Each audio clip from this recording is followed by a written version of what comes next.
Pamela, let's just start off. Tell me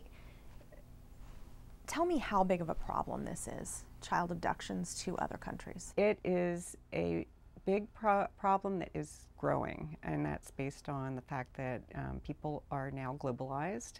There is a lot more movement among countries for jobs or travel among all stratas of population, and particularly with Mexico and the United States, because of the proximity and the fact that there's such deep ties.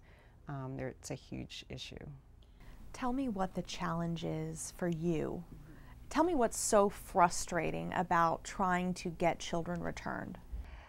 Part of it is, first of all, is the knowledge that there are remedies among the population that are affected. The people who are affected are frequently basically lost. Their children are taken, they don't know where to go, and so they don't access the remedies that they need or the help that they need as soon as they need it. And that's a huge challenge in all of these cases, both whether they're abducted from another country to the United States or, more importantly, from the United States to another country.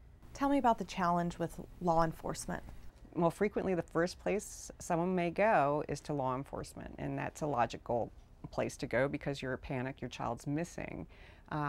Unfortunately, that's probably the least receptive place in my experience over 10 years of doing these cases.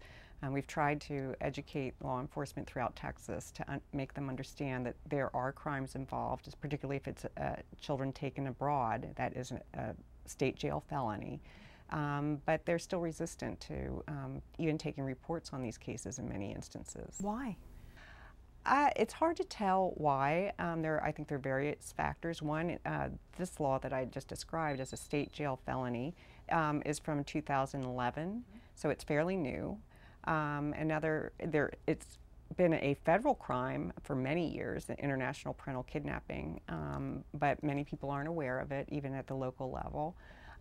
Prosecutors don't want to prosecute interference with child custody. They think it's low level and it's not of importance. So people aren't necessarily trained to look at these cases as something that they'll prosecute eventually.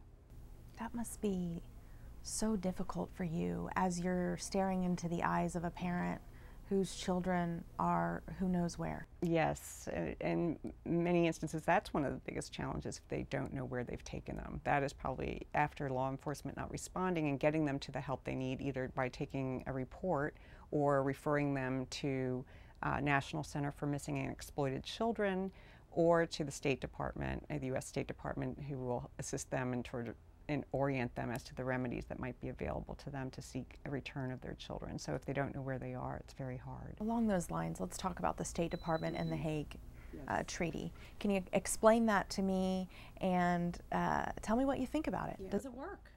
I think in my experience, it does work.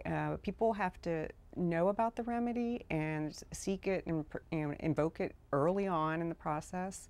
And the more it's used, the more it will work, because lawyers and judges in Mexico, many are unfamiliar with it, and so they're becoming more familiar with it. Same is true in the United States as well. So I really believe that once it's used, it will be working. It is a civil remedy, not a criminal remedy. It is designed to not criminalize parents necessarily unless it's absolutely warranted. The Hague doesn't criminalize them, but the idea is to seek the prompt return of children to their country of habitual residence, where they were residing before the taking, so that the courts in that country can appropriately decide custody. And it's invoked when there's two countries that are signatories to it. The U.S. and Mexico are. And they've said, and there are about 78 countries that are, or a little bit more who've signed on, but 78 that the United States recognizes as partners in the Hague Convention on Civil Aspects of International Child Abduction.